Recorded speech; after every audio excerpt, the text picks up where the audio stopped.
অফিসিয়ালে যদি ধরা পড়ে প্যানেলটা, তাহলে তুমি কি করবা? এটা ডাবল টাকা ব্যাক দিবা না? ডাবল টাকা ব্যাক দিব, অফিসিয়ালে কখনোই ধরতে পারবে না। বিপিএল এ আমার 4টা স্কোয়াড আছে। আরে ভাই তুমি রেকর্ড করতেছো কেন? Oh shit. Here we go again.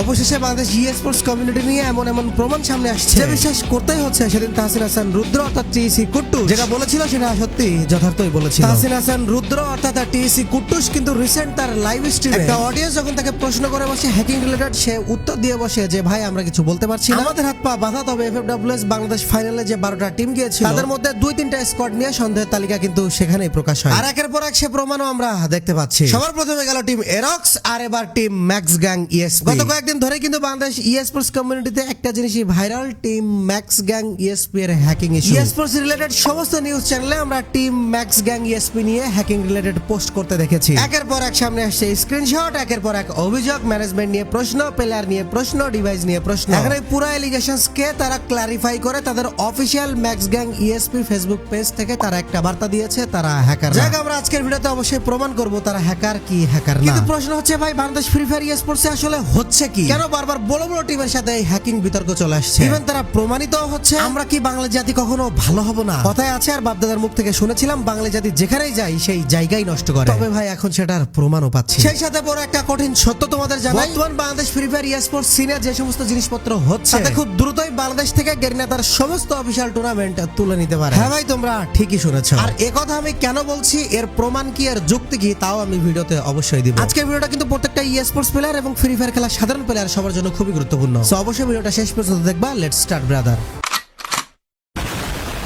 Guys, আমরা তো সবাই ফ্রি ফায়ার খেলি, আর ফ্রি ফায়ারের একটা অবিচ্ছেদ্য অংশ হচ্ছে free fire diamond. Free fire খেললে তোমার ফ্রি ফায়ার ডায়মন্ডস লাগবে, কিন্তু মোটামুটি ডায়মন্ড কিনতে যে আমাদের সবচেয়ে বড় প্রবলেম হয় দুই জায়গায়। প্রথমত, যে কোনো জায়গা থেকে ডায়মন্ড টপ করতে যে আমরা স্ক্যামের শিকার হই। দ্বিতীয় বিষয় হচ্ছে আমরা সবাই স্টুডেন্ট, ভাই ডায়মন্ডের যা দাম ওই টাকা আমাদের কাছে থাকে না। এই দুইটা সমাধান নিয়ে চলে আসলে তোমাদের জন্য দাদু টপ আপ। প্রথম প্রবলেমটা দাদু টপ আপ যেভাবে সলভ করছে সেটা হচ্ছে তোমরা এখান থেকে জাস্ট 1 সেকেন্ডের মধ্যে তোমাদের টপ আপ পেয়ে যাবা। এখানে স্ক্যাম হওয়ার কোনো সুযোগই নাই, আর যদি স্ক্যাম হয়ে থাকে তাও তাদের বিরুদ্ধে লিগ্যাল অ্যাকশন নেওয়ার কন্ট্রাক্ট আছে আমাদের কাছে। সো এখান থেকে তোমরা চোখ বন্ধ করে ডায়মন্ড টপ আপ করতে পারো। দ্বিতীয় যে প্রবলেম অর্থাৎ ডায়মন্ডের যে দাম সেটা তো আমাদের সবার কাছে থাকে না, সেটা সলভ করছে দাদু টপ আপ। এখানে তোমরা মাত্র 1 টাকায় 25 ডায়মন্ড, 9 টাকায় উইকলি লাইট এবং 129 টাকায় উইকলি পেয়ে যাবা। এইগুলা কিন্তু একটা অফার। এছাড়াও এখানে পাবো বাংলাদেশের মধ্যে সবথেকে কম দামে ডায়মন্ড। বিশ্বাস নয়, তোমরা স্ক্রিনে দেখো, প্রত্যেকটা ডায়মন্ডের দাম বাংলাদেশের যে কোনো সাইটের থেকে অনেক কম। সবচেয়ে কম দামে এবং টেস্টের সাথে ডায়মন্ড টপ করতে এখনই আমার ডেসক্রিপশন বক্স এবং পিন কমেন্ট থেকে চলে যাও দাদু top up. Guys, max gang ESP কিন্তু কোনো ছোট টিম না। এফএফবিপিএল এ তারা ছিল টেবিল টপার, তারা দেশের অন্যতম আলোচিত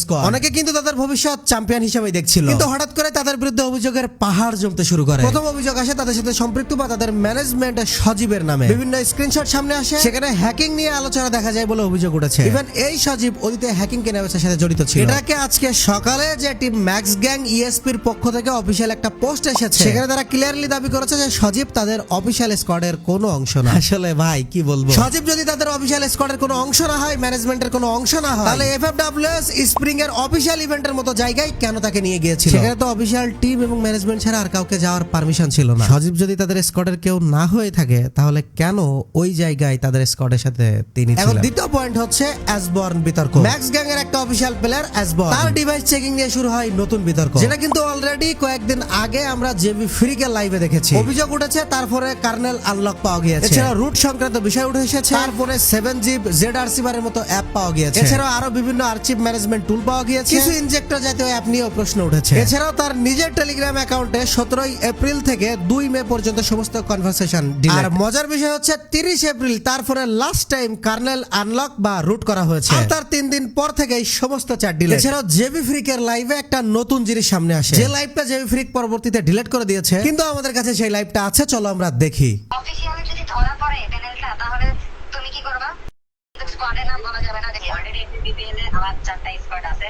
এই বিষয়ে ডিফেন্ড করে তাদের অফিশিয়াল ফেসবুক পেজে বলা হয়েছে অ্যাসরকের ফোন রুট, কার্নেল আনলক এগুলো তার 1 বছর আগেকার স্ক্রিনশট। এছাড়া অন্যান্য প্লেয়ার নিয়ে যে সমস্ত কথাবার্তা হয়েছে, যেমন টিসিএল, হোকারসন, এরিক, এই সমস্ত প্লেয়ারের বিরুদ্ধে যে লোকেশন ব্যবহার করার অভিযোগ উঠেছে, এই সমস্ত বিষয়ে তারা ডিফেন্ড করে বলেন যে এটা তারা আগে ইউজ করতো, 1 বছর আগে যখন অন্যান্য টিমে ছিল তখন ইউজ করতে, এখন আর ইউজ করে না। ভাই, আপনার টিমের ম্যানেজমেন্ট আগে হ্যাকসেল করতো, আপনার টিমের প্লেয়ার অ্যাসবর্নের আগে ফোন কার্নেল হ্যান্ডেল করা ছিল, সেটা আপনার টিমের একাধিক প্লেয়ার অতীতে হ্যাকিং রিলেটেড বিভিন্ন বিষয়ের সাথে জড়িত ছিল, তাহলে ভাই আমাদের প্রশ্ন হচ্ছে আপনাদের টিমে ফেয়ার কে ছিল? আর একটা টিমের প্লেয়ারদের নিয়ে এত বেশি এলিগেশনস কেন? কোনো একটা প্লেয়ারের অতীত নিয়ে ঝামেলা থাকে, ঠিক আছে, মানুষ সেটা মেনে নেয়। আপনাদের টিমের ম্যানেজমেন্ট নিয়ে ঝামেলা, একাধিক প্লেয়ার নিয়ে ঝামেলা, তাহলে অবশ্যই মানুষ তো প্রশ্ন করবে। এবার আসি ম্যাক্স গ্যাং এর আরো একটা যৌক্তিক দাবি নিয়ে। তারা একটা যৌক্তিক দাবি করেছেন যে এফএফইভি তাদেরকে যে ব্যান করে দিয়েছে, এই ব্যানের পিছনে অফিশিয়াল কোনো স্টেটমেন্ট কোথায়, অফিশিয়ালি কোনো প্রমাণ কোথায়? এখানে তাদের গেম প্লে সাসপিশিয়াস লেগেছে, বা এই জায়গায় তারা হ্যাকার প্রমাণিত হয়েছে, বা তাদের ফোনে অফিশিয়ালি কোনো কিছু পাওয়া গিয়েছে, এরকম প্রুফ কোথায়? তারা মূলত এরকম প্রুফ চাচ্ছেন। জি ভাই, আপনাদের কথা যৌক্তিক। আপনারা বলতে যাচ্ছেন আমরা যে হ্যাকার ধরা পড়েছি, সো আমরা কোথায় হ্যাকিং করেছি বা আমাদের কোথায় প্রবলেম আছে সেটা আমাদেরকে ডিটেইলস বলেন। অবশ্যই এটা আপনারা চাইতে পারেন, কিন্তু আপনাদের আরো একটা বাস্তবতা মনে রাখতে হবে। এই যে কয়েকদিন আগে যে টিম এরক্স কে অফিশিয়ালি ব্যান করে দেওয়া হলো, সেখানে কিন্তু টিম এরক্স কোন জায়গায় হ্যাকিং ইউজ করেছে, কোন জায়গায় হ্যাকিং এর সাথে রিলেটেড ছিল, তাদের কোন গেম প্লে সাসপিশিয়াস, অফিশিয়াল কোন পোস্ট থেকে বা কোন জায়গা থেকে বা কোন ম্যানেজমেন্ট থেকে, কোন অ্যাডমিনের থেকে আমরা কিন্তু কোন রকম কোন প্রুফ দিতে দেখি নাই। জাস্ট অফিশিয়াল থেকে একটাই পোস্ট এসেছে, সাসপিশিয়াস ডিটেক্ট হয়েছে, তাদেরকে ব্যান করে দেওয়া হলো। কোথায় সাসপিশিয়াস ডিটেক্ট হয়েছে, কোন জায়গায় হ্যাক ডিটেক্ট হয়েছে, কোন গেম প্লে সাসপিশিয়াস, এমন কোনো কিছুই কিন্তু অফিশিয়াল থেকে বলা হয়নি, ইভেন বলা হয়ও না। আর দিন শেষে আপনাদের ঘটনাও কিন্তু আস্তে আস্তে সেই টিম এরক্স এর মতোই হচ্ছে। যদিও আমরা এলিগেশনস দেখে প্রপার ইনভেস্টিগেশন ছাড়া কাউকে দোষী বা নির্দোষী বলাকে সাপোর্ট করছি না, কিন্তু এখানে একটা বিষয় পরিষ্কার, এফএফইভি কিন্তু কোনো সাধারণ স্টেটমেন্ট না, এবং তারা যখন কোনো টিমের বিরুদ্ধে ব্যবস্থা নেয় বা কোনো এলিগেশনস দেয়, সেটাকে কিন্তু হালকাভাবে নেওয়া যায়। এখন গাইস, টোটাল ঘটনা তোমাদের সামনে এক্সপ্লেন করলাম, তোমাদের কি মনে হচ্ছে অবশ্যই এখনই কমেন্ট বক্সে জানাও। এবার চলো আসি আজকের ভিডিও সবচেয়ে ইম্পর্টেন্ট টপিক, যেটা হচ্ছে গেরিনা কিন্তু বাংলাদেশ থেকে তার অফিশিয়াল সমস্ত টুর্নামেন্ট তুলে নিতে পারে। এটা আমি কোন ভিত্তিতে বলছি? গাইস, যে দেশের total sports scene totally unclear, একের পর এক অফিশিয়াল টুর্নামেন্টে বড় বড় টিমরা হ্যাক ইউজ করছে, ইভেন এফএফডব্লিউএস ফাইনালের মতো পর্যায়ে এসে বড় বড় টিমরা হ্যাকিং ইউজের সাথে জড়িত। অর্থাৎ যে দেশে কোন টিম ফেয়ার আর কোন টিম ফেয়ার না এটাই পরিচিত না। এছাড়াও যে দেশে ফ্রি ফায়ার টোটালি বর্তমানে রেস্ট্রিক্টেড, কোটি কোটি টাকা খরচ করে গেরিনা অফিশিয়ালস পর্যায় থেকে এরকম বড় বড় ইভেন্টের আয়োজন করা হচ্ছে। এফএফডব্লিউএস এর ফাইনালে যেমন ল্যান্ড টুর্নামেন্টের আয়োজন করা হলো, সেই সমস্ত ইনভেস্টমেন্ট কিন্তু গেরিনা সম্পূর্ণ লস হয়ে গেল। কারণ কি? কারণ বাংলাদেশের প্রশাসন এফএফডব্লিউএস এর ল্যান্ড টুর্নামেন্ট করতে দেয়নি, কারণ বাংলাদেশে গেম এখনো রেস্ট্রিক্টেড। আর এইখানে প্রবলেম হচ্ছে বাংলাদেশের মডারেটরদের। মডারেটররা অফিশিয়ালি প্রশাসনের কাছ থেকে পারমিশন না নিয়ে এত বড় বড় ইনভেস্টমেন্ট কেন করলো, আর কেন গেরিনার এত লস করায়? এদেশে গেরিনার ম্যানেজমেন্টে প্রবলেম, এদেশে গেরিনার মডারেটরের প্রবলেম, এদেশে গেরিনা ইনভেস্টমেন্ট করলে সেখানে প্রবলেম, এদেশে গেরিনাকে আইনি জটিলতায় ভুগতে হচ্ছে, এদেশের স্পোর্টস টিমের মধ্যে প্রবলেম, এদেশের অফিশিয়ালি টিমগুলো হ্যাক ইউজ করে গেম খেলে, এদেশের স্পোর্টস সিনে অফিশিয়ালি বড় বড় স্পন্সর নাই, এদেশের স্পোর্টস সিনে অফিশিয়ালি বড় বড় টিমের কোলাবোরেশন নাই। একের পর এক গেরিনা এই দেশে টুর্নামেন্ট দিয়ে টুর্নামেন্ট বিতর্কের সম্মুখীন হচ্ছে। আমাদের কাছে গাইস এই ম্যাটারগুলোকে যতটা সাধারণ মনে হচ্ছে, গেরিনা কিন্তু এই ম্যাটারগুলোকে অতটা সাধারণভাবে নাও দেখতে পারে। যখন গেরিনা দেখবে বাংলাদেশে ইনভেস্ট করলে আমার লস, তখন কিন্তু গেরিনা ইনভেস্ট করা বন্ধ করে দিবে। হ্যাঁ, এখন আমাদের সবচেয়ে একটাই বড় শক্তি এবং যে কারণে আমরা সমস্ত টুর্নামেন্টগুলোর অ্যাক্সেস পাচ্ছি, গেরিনা স্টিল এখনো আমাদের দিকে তাকায় আছে, আমাদের প্রতি দয়া দৃষ্টি রেখেছে, আমাদের দেশে টুর্নামেন্ট আনতেছে। সেই একটা রিজন হলো আমাদের দেশে প্রচুর পরিমাণে অডিয়েন্স আছে, আমাদের দেশে স্পোর্টস এ ক্রেজি হাইপ আছে। এই জাস্ট একটা জিনিস, অর্থাৎ আমাদের অডিয়েন্সের জন্য, অর্থাৎ তোমাদের জন্য এই দেশে স্পোর্টস এখনো টিকে আছে। এই একটা জিনিস ছাড়া এই দেশের আর প্রত্যেকটা জায়গায় দেখো প্রবলেম। এখন আমি জানি না আমাদের এই পাওয়ার, অর্থাৎ তোমরা যে অডিয়েন্সের যে পাওয়ারটা আছে, এটা দিয়ে তোমরা আর কতদিন স্পোর্টস কে বাঁচায় রাখতে পারবে। তবে আমাদের দেশে স্পোর্টস কে বাঁচায় রাখতে হলে এই জিনিসগুলোকে আমাদের গোড়া থেকে নির্মূল করতে হবে। প্রবলেম কোথায় কোথায় আছে আমাদের খুঁজে বের করতে হবে এবং সেটা শিকড় ধরে উপরে তুলে ফেলতে হবে। নয়তো আমি লিখে দিচ্ছি তোমাদের, তোমরা নোট করে রাখো, এই দেশে স্পোর্টস আর বেশি দিন কিন্তু থাকবে না। কারণ দেখো, একটা টিম যখন সত্যি হ্যাকিং নিয়ে খেলা করে, তখন ক্ষতি কিন্তু শুধুমাত্র তার প্রতিপক্ষের হয় না, প্রথম ক্ষতি হয় যোগ্য প্লেয়ারদের। যে ছেলেটা প্রতিদিন 8 ঘন্টা ধরে প্র্যাকটিস করছে, একটুখানি স্বপ্ন দেখছে নিজে একজন স্পোর্টস প্লেয়ার হবে, অফিশিয়াল টুর্নামেন্ট খেলবে, সেও কিন্তু সুযোগ হারায়। দ্বিতীয় সবচেয়ে বড় ক্ষতি হয় টুর্নামেন্ট ইন্টিগ্রিটি। আস্তে আস্তে কিন্তু মানুষের টুর্নামেন্টের উপর থেকে ভরসা হারিয়ে যাবে। অডিয়েন্স যখন দেখবে একের পর এক বড় বড় টিম যখন অফিশিয়াল ফাইনালের মতো পর্যায়ে এসে হ্যাক ইউজ করে, তখন অডিয়েন্সও কিন্তু আস্তে আস্তে টুর্নামেন্ট থেকে মুখ ফিরায় নিবে। কারণ অডিয়েন্স বলবে, ভাই কাকে বিশ্বাস করব,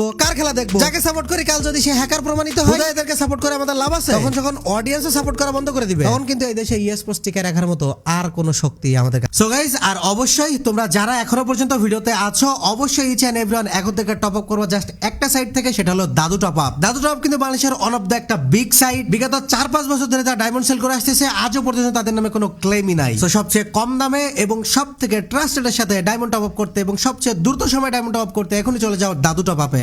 আর এই সমস্ত কার্যক্রমে একের পর এক ইন্টারন্যাশনাল রেপুটেশন বাংলাদেশের নষ্ট হচ্ছে, দেশের মধ্যে বাংলাদেশের রেপুটেশন নষ্ট হচ্ছে। এমনিতে তো প্রশাসন গেমটাকে রেস্ট্রিক্টেড থেকে সরাচ্ছে না, তারপর যখন এইরকম স্পোর্টস সিনের অবস্থা দেখবে এরকম, তখন কিন্তু প্রশাসন এমনি সরানোর চেষ্টা করবে। নতুন প্লেয়াররা ভাববে আমি দিনে 8 ঘন্টা 10 ঘন্টা প্র্যাকটিস করে কি করব, যখন হ্যাক ইউজ করে আমি বড় বড় টুর্নামেন্ট খেলতে পারবো, তাহলে আমার প্র্যাকটিস করার তো কোনো দরকার নাই। আর এটাই সবচেয়ে ভয়ঙ্কর, একটা দেশের স্কিল কালচার ধ্বংস হয়ে যাবে। সো অলরেডি কিন্তু আমাদের দেশে টোটাল স্পোর্টস সিন ধ্বংসের একটা একটা দ্বার প্রান্ত। এই জায়গা থেকে ই স্পোর্টস সিনকে বাঁচানোর দায়িত্ব আমাদের সবার। আমরা এই জায়গা নিয়ে শুধুমাত্র কথা বললেই হবে না, এটা নিয়ে আমাদের স্টেপ নিতে হবে। যে সমস্ত টিম হ্যাকিং এর সাথে জড়িত তাদেরকে ইমিডিয়েট ব্যান করতে হবে। ইভেন যাদের প্রমাণ পাওয়া গিয়েছে সারা জীবনের জন্য তাদের ব্যান করতে হবে, যেন অন্য টিমের কাছে তারা উদাহরণ হয়ে থাকে। অন্য টিম হ্যাক ইউজ করার আগে 10 বার চিন্তা করে। ল্যান্ড টুর্নামেন্ট প্রসঙ্গে যে সমস্ত বিতর্ক আমাদের সামনে এসেছে সেগুলো নিয়ে আমাদের সবার কথা বলতে হবে। গেরিনার দৃষ্টি আকর্ষণ করতে হবে, দরকার হলে গেরিনার কাছে মেইল করতে হবে, টুইটারে বা এক্সে গেরিনাকে বিভিন্ন হ্যাশট্যাগে ভাইরাল করতে হবে। দেশের ই স্পোর্টস সিনকে বাঁচাতে হবে গাইস। আর এই ক্ষমতা আছে শুধুমাত্র তোমাদের হাতে, অর্থাৎ যে ভিডিওটা এখন দেখতেছো তোমার হাতে। গেম তো এমনি বর্তমানে ব্যানই আছে বা রেস্ট্রিক্টেড আছে, আর এরপরে যদি ই স্পোর্টস থেকেও গেরিনা মুখ ফিরিয়ে নেয় আবার কিন্তু গেম সেই 2023-24 এর মতো হয়ে যাবে, দেশ থেকে গেম টোটালি চলে যাবে। আমি রিকোয়েস্ট করবো অডিয়েন্স, এখান থেকে তোমরা একমাত্র বাঁচাইতে পারো। আর যে সমস্ত ইউটিউবার ভাইরা আছেন তারা এই বিষয়ে একটু কথা বলেন। অফিশিয়াল যে সমস্ত বড় বড় ই স্পোর্টস প্লেয়ার আছো তোমরা এই বিষয়ে চলো আমরা সবাই একটু স্ট্রিক্ট হই এই বিষয়ে। যারা তোমরা এখন এই ভিডিওটা দেখতেছো ইচ এন্ড এভরি এই ভিডিওটা তোমাদের সমস্ত সোশ্যাল মিডিয়া প্ল্যাটফর্মে শেয়ার করো। দরকার হলে এই ভিডিওটা তুমি নিজে আপলোড করতে পারো, আমাকে কোনো ক্রেডিট দিতে হবে না, তোমার প্ল্যাটফর্মে তুমি নিজে আপলোড করো। চলো সবাই মিলে আমরা একসাথে লড়াই করি। দেখা হচ্ছে নতুন কোনো টপিকস নেক্সট ভিডিওতে। টিল দেন টেক কেয়ার, আল্লাহ হাফেজ।